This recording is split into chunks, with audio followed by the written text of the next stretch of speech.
छोटी चिड़िया का पति रिक्शा चलाने का काम करता था। रानो के घर में उसकी बूढ़ी सास और 2 बच्चे थे और वो एक कच्चे मकान में अपना गुजर बसर कर रहे थे। सुबह का समय था। मम्मा चिड़िया अपने बच्चों से कहती है, गुड़िया कुकू, जल्दी से स्कूल के लिए तैयार हो जाओ, पापा आप दोनों को स्कूल छोड़ देंगे। मम्मा आप मुझे नहला दे। देखो मम्मा, वैसे तो बड़ी बड़ी बातें बनाता है और खुद से नहाया भी नहीं जाता। गुड़िया कहेगी, हर समय अपनी चोट चलानी जरूर होती है, मेरे पंख कमर तक नहीं पहुंच पाते, इसलिए मम्मा से नहाऊंगा। तुम्हारी तरह नहीं हूँ, गंदा संदा नहाया और चल दिए। अच्छा ठीक है, अब तुम दोनों चुप हो जाओ, मुझे नाश्ता भी बनाना है। फिर मम्मा चिड़िया जल्दी जल्दी कुक्कू को नहला देती है और कुछ देर बाद दोनों को रिक्शे में बिठाकर स्कूल भेज देती है। पापा क्या आप हमें छुट्टी में भी लेने आएंगे? नहीं गुड़िया बेटी, आज मैं पश्चिम के जंगल की सवारी लेकर जाऊंगा, मैं पैसे दे दूंगा। फिर गुड़िया कुक्कू का स्कूल आ जाता है। दोनों बच्चे पापा से टाटा करते हैं। पापा बच्चों अच्छे से पढ़ाई करना और कुक्कू दीदी की सब बातें माना करो। ऐसे पापा चिड़िया अपना रिक्शा सीधे ले जाता है। इसी तरह से वो बहुत खुश थे। फिर एक शाम टुन्नू चिड़े का भयंकर एक्सीडेंट हो जाता है और टुन्नू चिड़े को जल्दी से नजदीकी अस्पताल में एडमिट कराया जाता है। कीड़े पड़े उस दारूबाज को जो नशे की हालत में मेरे बेटे को मार गया। वो तो शुक्र मानो एक्सीडेंट हमारी आंखों के सामने हुआ था और हम जल्दी से आपके बेटे को यहाँ ले आए, वरना अब वो जिंदा नहीं रहता। पूरे 15 दिन के बाद टुन्नू को अस्पताल से छुट्टी मिलती है। उसे गाड़ी में घर लाया जाता है। आसपास के सभी पक्षी बातें कर रहे थे। हाय राम, टुन्नू अब कभी चल नहीं पाएगा। मैंने सुना है उसके दोनों पंख खराब हो गए, उनमें जान ही नहीं बची। ये तो बहुत बुरा हुआ, अब कौन कमाएगा? घर में एक के ही ऊपर तो परिवार चल रहा था, अब बेचारों का क्या होगा? अब होना क्या है, रानो ही मेहनत मजदूरी करके पेट भरेगी सबका। जिंदगी ऐसे ही कटती है।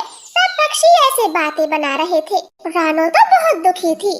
हे ऊपर वाले, तू मेरी जान ले लेता मगर मेरे बेटे को तो बख्श देता। मैं बुढ़िया जी कर क्या करूँगी? माँ जी, टुन्नू जी बहुत जल्द ठीक हो जाएंगे, मुझे पूरा यकीन है, आप चिंता ना करें। रानो जी, डॉक्टर साफ साफ मना कर चुके हैं, मेरे ठीक होने की कोई उम्मीद नहीं है। जाने भी दो, जो हुआ उसे भूल जाओ। आप सही सलामत जिंदा हो, हमारे लिए यही बहुत है। फिर सारा परिवार टुन्नू की देख रेख करता है। धीरे धीरे समय बीतता गया। अब उनका परिवार महागरीबी से गुजर रहा था। दोनों बच्चों को स्कूल से भी निकाल दिया जाता है क्योंकि फीस लंबे समय से जमा नहीं हुई थी। रानो, हमारे बच्चों की पढ़ाई रुकनी नहीं चाहिए। मैं नहीं चाहता ये भी मेरी तरह अनपढ़ रहे। नाना टुन्नू जी, मैंने बात की है कबूतर से, मैं बहुत जल्द उनकी फीस भर दूंगी और ये फिर से स्कूल जाने लगेंगे। ऐसे कहकर रानो कबूतर के घर चली जाती है। कबूतर भैया, मेरे लिए कोई काम मिलेगा? नहीं रानो, मैं जहाँ काम करता हूँ वह लड़के पक्षी ही काम कर सकते हैं। ठीक है कबूतर भाई, कोई बात नहीं, मैं चलती हूँ। फिर चिड़िया वहाँ से सीधा कौवों के घर जाती है और उनसे कुछ पैसे उधार मांगती। कालू भैया, भूखे रहने की नौबत आन पड़ी है और आप तो जानते हो कि हम किन हालातों से गुजर रहे हैं, तो कृपया कुछ पैसे उधार दे दो। ठीक है चिड़िया बहन, मैं अभी लाता हूँ पैसे। ऐसे कहकर कालू कौवा घर के भीतर चला जाता है। गोरी कौवी सब सुन रही थी। कालू, तुम्हारा दिमाग खराब है? जो इस चिड़िया को पैसे देने चले हो उसकी हालत तो देखो। किसी दिन ये घर बार बेचकर भीख मांगेंगे और फिर हमारे पैसे कौन देगा? गोरी, तुम ठीक कह रही हो, ये तो मैंने सोचा ही नहीं, मैं अभी मना करके आता हूँ। फिर कालू कौवा बाहर आता है। चिड़िया बहन, पैसे तो खर्च हो गए, कल ही गोरी जग्गू की फीस भर के आई है, अब तो पैसे नहीं है। रानो जान गई थी, वो चुपचाप वहाँ से चली आती है। आने वाले कुछ दिन उनके लिए बहुत कठिन थे। ऊपर से रानो को कोई काम भी नहीं मिलता। एक शाम रानो दुखी मन से एक पेड़ के नीचे बैठी हुई थी। तभी वहाँ एक अनजान पक्षी आता है जो अपनी रेहड़ी पर मैगी बेच रहा था। मैगी चटपटी एकदम स्वादिष्ट मैगी, मैगी खाओ, पेट भर के मैगी खाओ। बेटी, तुम बहुत दुखी लगती हो, लो एक प्लेट मैगी खा लो। नहीं, मेरे पास पैसे नहीं है। अरे बेटी, कोई बात नहीं, मैगी बिना पैसों के ही खा लो। फिर रानो चिड़िया मैगी खाने लगती है। ये मैगी तो बहुत स्वादिष्ट है। काका जी, आप दिन भर में कितना कमा लेते हो? अच्छा कमा लेता हूँ, मगर मैं अब इस काम को बंद करना चाहता हूँ। चाचा जी, मुझे रोजगार की बहुत जरूरत है। मैं आपका ये काम करना चाहती हूँ, मगर मेरे पास ठेला खरीदने को भी पैसे नहीं है। मैं बहुत बुरे हालातों से गुजर रही हूँ। कोई बात नहीं बेटी, तुम मेरा ठेला संभालो। जब पैसे कम जाए तो दे देना। आज से ये ठेला तुम्हारा हुआ। ऐसे वो बड़ा पक्षी रानो को अपना ठेला सौंप कर चला जाता है और रानो चिड़िया मैगी बेचने लगती है। रानो चिड़िया यहाँ वहाँ रेडी लेकर नहीं घूमती, बल्कि एक छोटी सी दुकान खोल लेती है। मैगी की दुकान पूरे जंगल में मशहूर हो जाती। अब उनके हालात सुधरने लगे थे। वो सास बहू अब तो दिन भर मैगी बेचा करती। रानो बहू, भला हो उस पक्षी का जो अपना ठेला तुम्हें दे गया, वरना हम रोड पर होते और ये मैगी की दुकान हम कभी नहीं खोल पाते। माँ जी, मुझे तो वो कोई फरिश्ता लगता है जो हमारे बुरे समय में मदद करने आया था। मैंने आज से पहले उस पक्षी को कभी नहीं देखा था। हाँ बहू, जिसका कोई साथ नहीं देता उसका साथ ऊपर वाला जरूर देता है। अब तू जल्दी जल्दी मैगी बना दे, ग्राहक पक्षी आने लगे हैं। फिर रानो अपने ग्राहकों को मैगी खिलाती है। कमाई तो बहुत अच्छी होती थी। गुड़िया कुक्कू फिर से स्कूल जाने लगते हैं और ऐसे वो परिवार फिर से सुखी जीवन जीने लगता है। तो प्यारे दोस्तों, प्लीज हमारी कहानी को लाइक, शेयर और चैनल को सब्सक्राइब कर ले। आपका धन्यवाद। वो नन्ही चिड़िया बड़ी मेहनती चिड़िया थी। उसने अपने घर के आंगन में छोटी मोटी सब्जियां उगाई हुई थी। बेटी गुड़िया, आप सब्जियों को देखते रहना। मैं किसी काम से जंगल से बाहर जा रही हूँ। मम्मा, आप कहाँ जा रही हो? हमारे पास तो खाने के लिए इतना सारा भोजन है। गोभी, टमाटर, खीरा और बहुत सारी गाजर भी है। गुड़िया, मैंने इंसानों की बस्ती से कुछ मटर के दाने लाने हैं। आपको पसंद है ना मटर? हाँ मम्मा, मटर के दाने मेरे फेवरेट हैं और सर्दियों में तो आग में भूनकर खाने का मजा ही अलग है। आप ले आई मटर के दाने। फिर मम्मा चिड़िया इंसानों की बस्ती की तरफ चली जाती है। गुड़िया वहीं बैठकर अपनी सब्जियों की रखवाली कर रही थी। गौरी, बहुत भूख लगी है, भोजन तलाशने का दिल नहीं कर रहा। तो मत लाओ, आज हम दोनों चिड़िया की सब्जी चुराकर अपना पेट भर लेंगे। लेकिन वो रानो चिड़िया अपने घर में ही होगी, उसके होते हुए हम एक सब्जी भी नहीं चुरा सकते। कालू, मैंने थोड़ी देर पहले चिड़िया को जंगल से बाहर जाते हुए देखा। सब्जी के खेत में कोई नहीं होगा। तुम चलो, आज सारी सब्जी तोड़ लाएंगे, फिर आराम से कई दिनों तक खाएंगे। ऐसे कालू गौरी चिड़िया की सब्जी चुराने चले जाते और गुड़िया को देखकर छुप जाते हैं। अब क्या करे, ये गुड़िया की बच्ची तो बाहर बैठी है, जैसे सब्जी की रखवाली कर रही हो। कालू, मेरे पास एक आइडिया है। मैं चिड़िया के घर में जोर जोर से बिल्ली की आवाज निकालूंगी और ये गुड़िया अंदर जाएगी। तुम तभी दरवाजे की कुंडी बंद कर देना, फिर हम मजे से सब्जी चुरा पाएंगे। गौरी कभी तो ऐसा ही करती।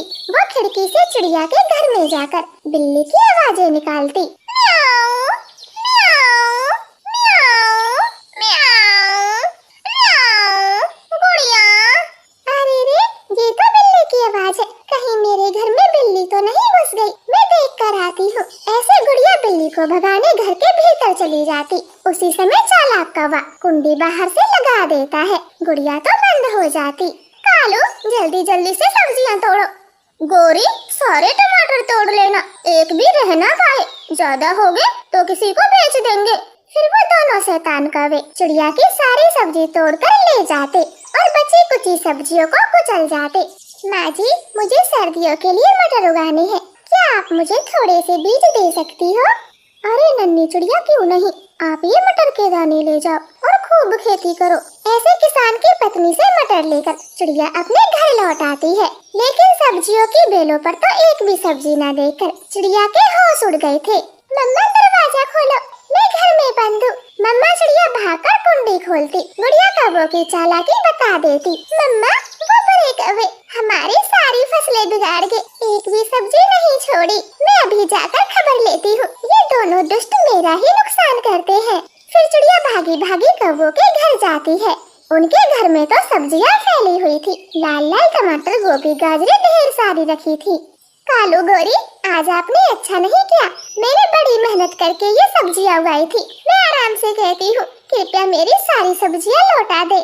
कौन सी सब्जी है तुम्हारी? ये टमाटर, गोभी, गाजर मेरे भाई देकर गए हैं। तुम अपना मुंह बंद रखो।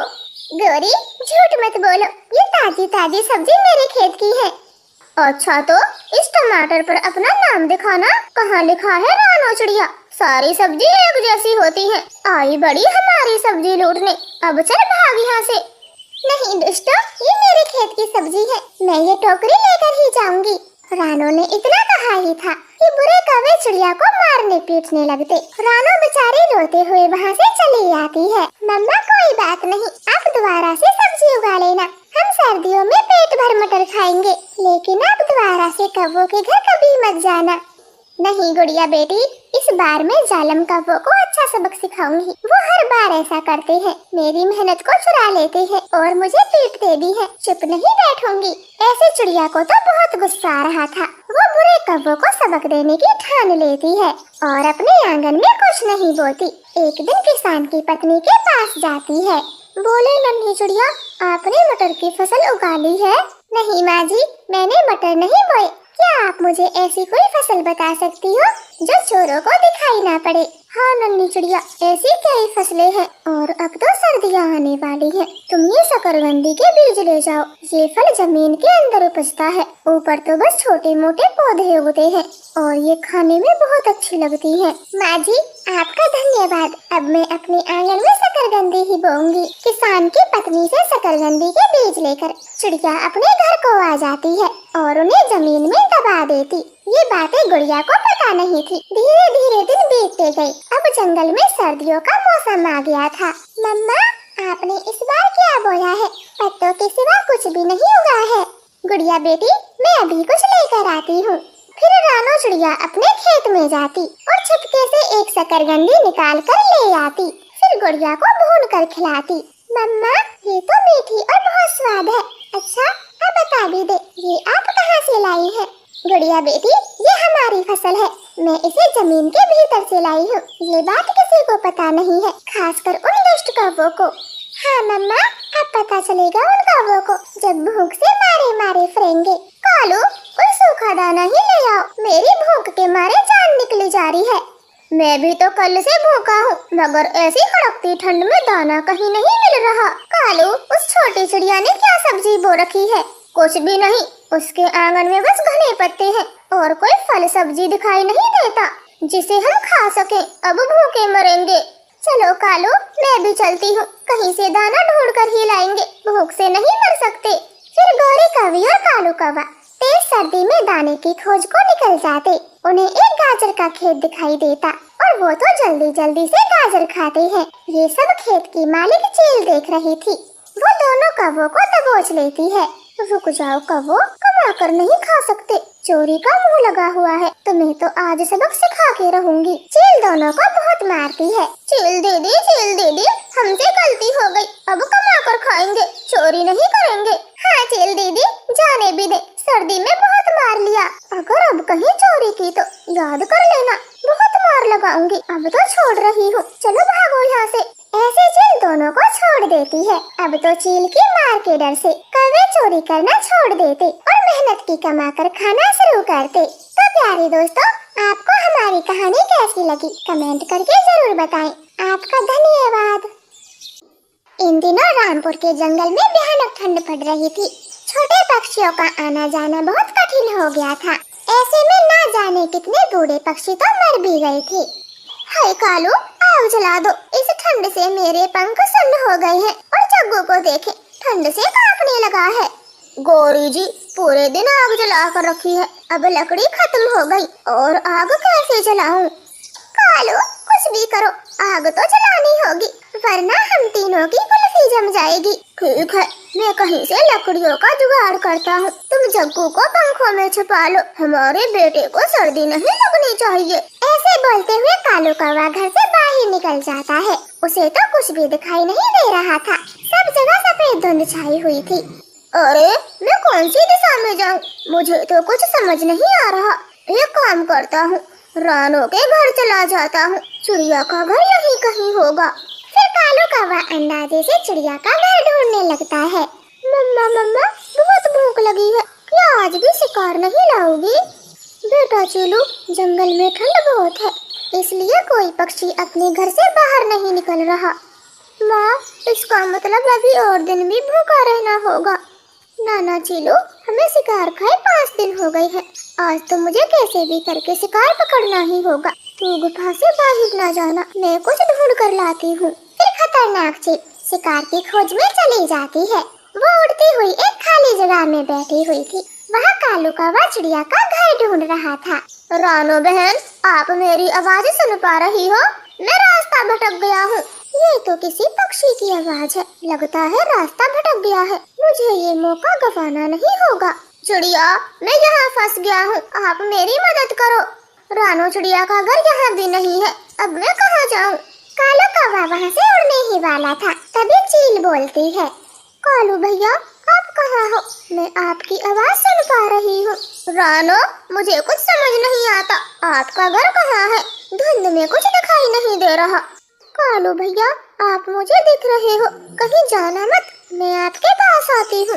ऐसे बुरी चील धीरे धीरे कालू कौवे के पास चली जाती और उस पर हमला कर देती है। उसे अपने पंजों में जकड़ लेती।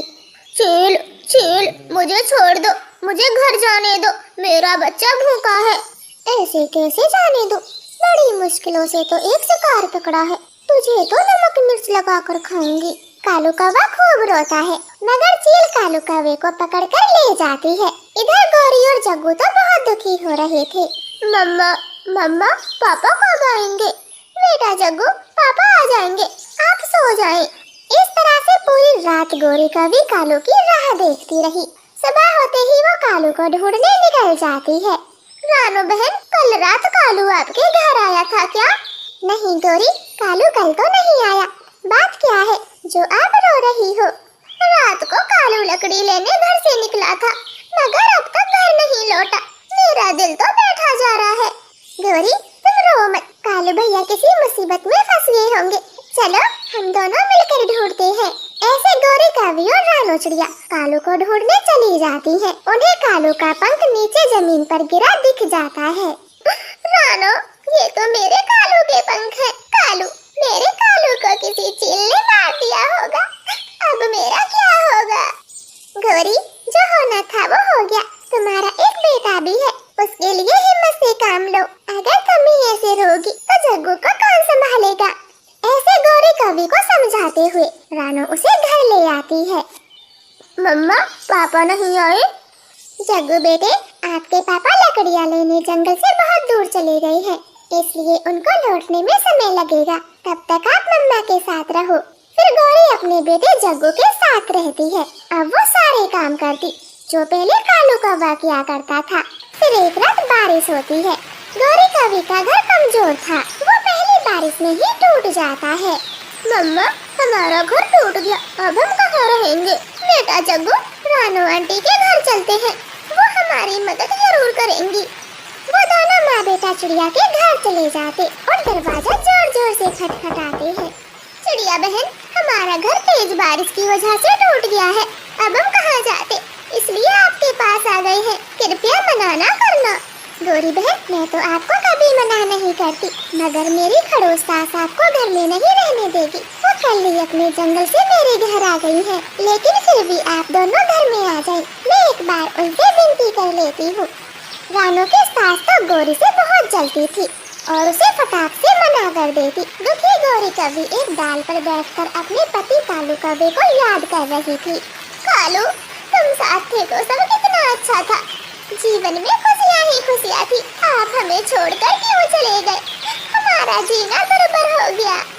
मम्मा, पापा कितनी दूर चले गए हैं, चलो हम उनके पास चलते हैं, वो हमें मिल जाएंगे। गौरी कौवी को तो कुछ समझ नहीं आता, वो बस अपने बेटे के साथ उड़े जा रही थी। तभी उसकी नजर एक ट्रेन के खाली डब्बे पर जाती और वो सोचती है, ये ट्रेन का डब्बा हमारा घर बन सकता है। ठंड से मरने से तो अच्छा होगा मैं जग्गू के साथ इस ट्रेन के डब्बे में रहने लगूं। फिर गौरी कौवी उस ट्रेन के डब्बे को अपना घर बना लेती और उसमें रहने लगती है। एक दिन बहुत बारिश होती है, जिससे रानो चिड़िया की झोंपड़ी भी टूट जाती है। माँ जी, अब हम कहाँ जाएंगे? कुक्कू को सर्दी लग रही है। रानो बहू, मुझे क्या पता, मेरी खुद कुल्फी जम रही है। फिर वो तीनों भी किसी घर की तलाश में उड़ने लगते हैं। ट्रेन की खिड़की से गौरी कौवी उनको देख रही थी। वो भागकर सबको ट्रेन घर में लेकर आती है। गौरी, आप यहाँ रहती हो? हाँ रानो, जब से मेरा घर टूटा है मैं इसी ट्रेन के डब्बे में रहती हूँ। और ये कितना बड़ा है, आप सब भी यहाँ आराम से रह सकते हो। गौरी, मुझे माफ कर दे, उस दिन मैंने तुझे घर से निकाल दिया था। मैं बहुत शर्मिंदा हूँ। आंटी जी, ये रेल का डब्बा मेरा थोड़े ना है जो मैं अपनी हुकूमत चलाऊं। मेरी तरह आप भी बेबस हो, इसलिए मैं अच्छी तरह से जानती हूँ ठंड में भटकना कितना मुश्किल होता है। अरे वाह गौरी, आज तो आप बहुत समझदार हो। अब हम सब यहाँ मिलकर रहेंगे। हाँ रानो, अब मैं जल्दी से आग जला देती हूँ। कुक्कू माँ जी को ठंड लगी होगी। फिर गौरी कभी ट्रेन के डब्बे में आग जलाती है और सब मिलजुल कर ट्रेन घर में रहने लगते हैं। प्लीज प्यारे दोस्तों, हमारी कहानी को लाइक और चैनल को सब्सक्राइब करें। आपका धन्यवाद। रानो चिड़िया और गौरी कवि दोनों तक की सहेलियाँ थी। वो एक साथ मिलकर कबाड़ा बीनने जाती और कबाड़ा बेचकर उन्हें जो भी पैसे मिलते उससे अपना गुजारा करती। रानो सहेली, आज तो मुझे बहुत थोड़ा कबाड़ा मिला, पता नहीं खाने लायक पैसे मिल भी पाएंगे। गौरी, तू चिंता क्यों करती है, आज मुझे बाकी दिनों से ज्यादा कबाड़ा मिला है। चल जल्दी से कबाड़ी के पास चलते हैं और गर्मा गर्म खाना खाते हैं। फिर वो दोनों सहेली खुशी खुशी कबाड़ा बेचने चली जाती। रानो अपने पैसों से 2 प्लेट चाउमीन और 2 प्लेट बिरयानी लेती। बता गौरी, तू और क्या खाना चाहती है, मेरे पास अभी पैसे बाकी हैं। रानो, पेट तो भर गया, लेकिन क्या, मुझे ये कबाड़ा बीनने का काम बिल्कुल अच्छा नहीं लगता। हाँ गौरी, मुझे भी ये काम बहुत बुरा लगता है, लेकिन हम कर भी क्या सकते हैं, बचपन से यही काम करते आ रहे हैं। लेकिन मैं सोचती हूँ अब से ये काम बदल दे। हाँ रानो, मैंने तो दूसरा काम सोच भी लिया है। बताओ गौरी, कौन सा काम है? रानो, हम कितने सुंदर हैं, तो क्यों ना हीरोइन बन जाए और कबाड़ा कभी न बीने। क्या कहा गौरी, कबाड़ी से सीधा हीरोइन? तुम हमेशा फजूल सोचती हो। अब समय बर्बाद ना करो, बोरा उठाओ और काम पर लग जाओ। शाम के खाने का भी बंदोबस्त करना है। ऐसे रानो अपने कबाड़े का बोरा उठा लेती। गौरी, मेरे पीछे आना है तो आ जाओ, वरना फिर से रोती फिरोगी कि मुझे कबाड़ा तो मिला ही नहीं, अब मैं क्या बेचूं? रानो, जरा मेरी बात तो सुनो, मुझे कुछ नहीं सुनना, जल्दी से आ जाओ। ऐसे रानो फिर से कबाड़ा बीनने चली जाती। गौरी का रानो के सिवाय कोई नहीं था, वो भी उसके पीछे पीछे चली जाती। अब ऐसे ही 2-3 दिन बीत गए थे। रानो देख, मैं क्या लाई हूँ, जरूर कुछ फालतू चीज लाई होंगी जो हमारे किसी काम की नहीं। रानो, पहले देख तो लो। गौरी, तुम हमारी झुग्गी की हालत देखो, सारी फट गई है। अगर बारिश हो गई तो सीधा हमारे सर पर आएगी, इसलिए ये रुपये पकड़ो और दुकानदार से एक सुआ लेकर आओ। मैं तब तक कोई कपड़ा ढूंढ कर लाती हूँ, फिर मैं झुग्गी को सिल दूंगी। रानो, एक बार देख लेगी तो तेरा कुछ बिगड़ नहीं जाएगा। चल जल्दी दिखा, मुझे बहुत काम है। फिर गौरी कवि अपने साथ लाया हुआ पोस्टर खोलती, जिसमें बड़े बड़े अक्षरों से कुछ लिखा हुआ था। गौरी पढ़कर सुनाती, खूबसूरत लड़की पक्षी दिए गए नंबरों पर संपर्क करें और हीरोइन बनने का खास मौका पाएं। गौरी, तुमने फिर से बकवास लगा दी, चलो हटो यहाँ से, मुझे बहुत काम करने हैं। रानो प्लीज, एक बार तो मेरी बात सुनो, मुझे विश्वास है हीरोइन बनके हमारी जिंदगी बदल जाएगी। लेकिन गौरी, हम कबाड़ी हीरोइन बनेंगे कैसे? हीरोइन बनने के लिए पैसा चाहिए, जो कि हमारे पास बिल्कुल भी नहीं है। और तुम ही सोचो, हम कैसे हीरोइन बन सकते हैं, पेट ही मुश्किल से भरते हैं। गौरी उदास हो जाती और दोनों अपने अपने कामों पर लग जाती। कुछ दिन बीत गए थे। एक दिन वो शहरी इलाके में कबाड़ा बीन रही थी, तब गौरी कवि को कबाड़े से एक बटुआ मिलता। रानो देख, मुझे क्या मिला है, पैसों से भरा बैग। मेरी तो किस्मत पलट गई। बल्ले बल्ले, साबा साबा, बल्ले बल्ले, अब मुझे हीरोइन बनने से कोई नहीं रोक सकता। हाँ गौरी, अब तो मुझे भी लगता है तुम्हें मना करना बेवकूफी था, तुम्हारी किस्मत तो चमकने वाली है। रानो, ये क्या बोलती हो, किस्मत चमकेगी तो दोनों की, वरना बीनते रहेंगे मिलके कबाड़ा। अब चलो यहाँ से, दुकानदार से बढ़िया बढ़िया सामान खरीदते हैं। ऐसे बातें कर दोनों खुशी खुशी दुकानदार कौवे के पास जाती। उल्लू चाचा, एक नहाने वाला महंगा सा साबुन दे दो और रंग गोरा करने वाली क्रीम भी दे दो। क्या बात है गौरी रानो, आज क्या नहा धोकर कबाड़ा बीनोगी? तुम बस अपने काम से काम रखो, हमें हमारा सामान दो। फिर उल्लू चाचा उन्हें साबुन और क्रीम देता। वो दोनों तो सीधा नदी पर जाती और साबुन लगा लगा कर खूब नहाती। गौरी, मैं तो खुद को पहचान नहीं पा रही, क्या ये मैं हूँ? हाँ रानो, तू ही है। और मुझे देखना, मैं भी एकदम चमक कर बाहर निकलूंगी, जरा एक बार साबुन और देना। ऐसे गौरी तो पूरा साबुन खर्च कर देती, फिर क्रीम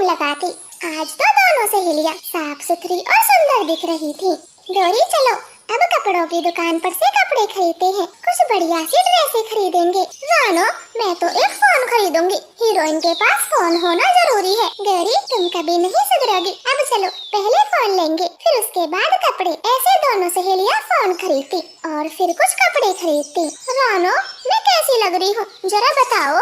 गौरी, तुम तो बिल्कुल जोकर लगती हो, ये ड्रेस बिल्कुल अच्छी नहीं लग रही, तुम दूसरी वाली पहनो। फिर गौरी दूसरी ड्रेस पहनती। रानो, अब बताओ मैं कैसी दिखती हूँ। अरे वाह गौरी, अब तो तुम बिल्कुल हीरोइन लग रही हो, कोई फेल नहीं कर पाएगा। रानो, अब तुम पहनो, जरा मैं भी तो देखूं तुम कैसी दिखती हो। फिर रानो अपने कपड़े पहन कर आती। रानो तो बहुत सुंदर लग रही थी। अरे वाह रानो, तुम तो एकदम गजब ढा रही हो, इस बार हम दोनों पक्का हीरोइनें बनेंगे। अब जल्दी से इस नंबर पर फोन करो, क्या पता हमारी किस्मत चमक जाए। हाँ रानो, मैं करती हूँ। फिर गौरी का भी उस नंबर पर फोन लगाती और बात करती। गौरी, किससे बात हुई, क्या कहा फोन वाले भैया ने। रानो, हमारा नाम लिख लिया है, हमें ऑडिशन देने स्टेज पर जाना होगा। अगर हम सिलेक्ट हो गए तो समझो हमारी किस्मत बदल गई। गौरी, हमें कब जाना होगा। 15 तारीख को बुलाया है, इसी 15 तारीख को जाना होगा। फिर वो दोनों 15 तारीख का बेसब्री से इंतजार करती और आखिर में इंतजार खत्म हो जाता। मैंने तो सारी तैयारी कर ली है, तुम भी अपना जरूरी सामान बांध लो, हमें शाम को ही निकलना होगा। हाँ गौरी, मैंने कपड़े जूते सैंडल सब रख लिए, कुछ रह नहीं गया। ऐसे दोनों सहेलियां शाम होते ही शहर पहुंच जाती। वहाँ कई लड़की पक्षी ऑडिशन दे रही थी। गौरी रानो की बारी आने वाली थी। रानो, मैं कैसी लग रही हूँ। गौरी, एकदम जबरदस्त, मुझे बताओ मैं कैसी दिख रही हूँ। रानो, तुम्हारा भी कोई जवाब नहीं, अब हमारे नाम बोलने वाले हैं तो तैयार रहना। फिर कुछ ही देर में रानो गौरी के नाम भूल जाते। मिस रानो और मिस गौरी, जल्दी से ऑडिशन स्टेज पर आ जाए, ऑडियंस को आपका इंतजार है। वो दोनों तो जल्दी से स्टेज पर जाती। गौरी रानो बहुत सुंदर लग रही थी, सारे पक्षियों की नजर तो गौरी रानो पर थी। वो उन्हीं का नाम ले लेकर चिल्ला रहे थे। गौरी, रानो, रानो देखो पक्का हम ही जीतेंगे, सबकी नजरें हम पर है, सब कैसे हमारा ही नाम पुकार रहे हैं। हाँ गौरी, सीधा चलो, पक्का हम ही जीतेंगे। ऐसे वो खुशी खुशी ऑडिशन दे देती। अब जीतने वालों के आखिरी नाम बोलने वाले थे। सब ध्यान से सुने, इस बार की विजेता है गौरी और रानो। रानो, सुना तुमने, मैं हीरोइन बनेगी, अब से कभी कबाड़ा नहीं बीनूंगी, मैं हीरोइन बनेगी, मेरा सपना पूरा हुआ।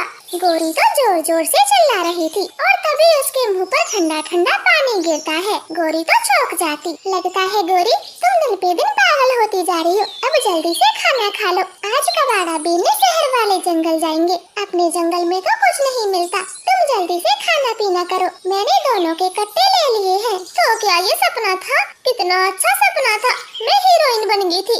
गौरी, अब बकवास बंद करो, जल्दी से बोरा उठाओ और चलो, ठंड होने से पहले झुग्गी में आना है, अब जल्दी से चलो। गौरी तो ना चाहते हुए कबाड़े का कट्टा उठाती और कबाड़ा बीनने चली जाती।